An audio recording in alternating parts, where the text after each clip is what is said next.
ఇంట్లో 5గురు పిల్లలుంటే సందడి సందడిగా ఉంటుంది. ఈ 5గురు పిల్లల్లో ఎవరు ఎక్కువ అల్లరి చేసేవాళ్ళు? అంత అల్లరి లేదండి. కొంచెం ఈయనే అల్లరి. అవునా? అమ్మ ఇక్కడ ఒకటమ్మా, అల్లరికి హుషారుకి చలాకితనానికి చిలిపితనానికి ఆ తేడా తెలుసుకుని చెప్పమ్మా.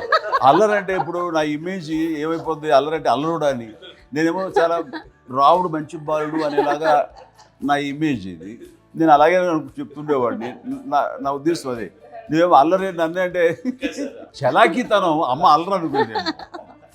లేదంటే ఎక్కువ హుషారు కానీ చాలా బాగుండేవాడు అబ్బాయి. ఇంట్లో పనులన్నీ మీకు సాయంగా ఉంటుంది. అవునండి, వాడే చేసేవాడు. అది ఇంట్లో ఎవరు ముట్టుకునేవాడు కాదు. మా నాగబాబు అస్సలు ముట్టుకునేవాడు కాదు. అన్నిటికీ నాకు ఆయన సహాయమే పాపం. నాన్న ఆయన ఉద్యోగం వెళ్ళిపోయారు.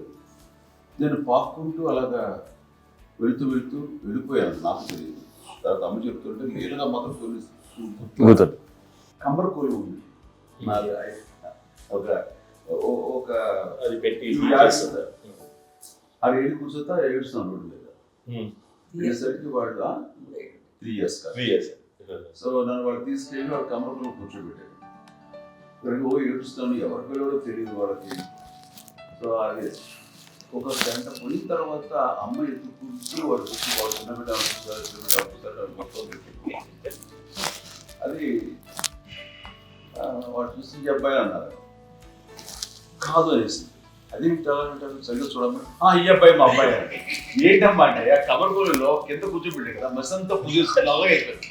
అదే రంగని కాదు కానీ అలా రంగని కాదు కానీ ఆ కమర్గోలులో కూర్చోబెట్టడానికి అవి మసిగిస్తూ ఇంకా నలగైపోతుంది.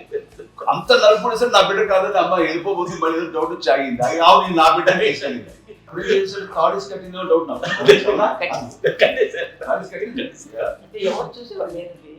అమ్మేమో అల్లరి అనుకునేదండి. నాకేమో చిన్ననాటి మహాభాగవతం కృష్ణుడి గారితో అనుకుంటాను. ఆయన మహానుభావుడు అయ్యే వాళ్ళందరికీ ఆ లక్షణం ఉంటుందేమో చిన్నప్పుడు.